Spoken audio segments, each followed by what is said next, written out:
Dharmavaram NS gate road అనమాట. ధర్మవరం నుంచి NS gate వెళ్ళే రోడ్డు. ఇక్కడ చూస్తే ఇందిరమ్మ కాలనీ బోర్డు ఉంటుంది.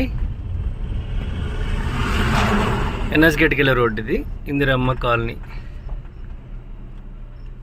ఇందిరమ్మ కాలనీ ఈ రోడ్లో 30 ఫీట్ రోడ్ అనమాట. 30 ఫీట్ రోడ్లో మూడో సైడ్ థర్డ్ బిట్.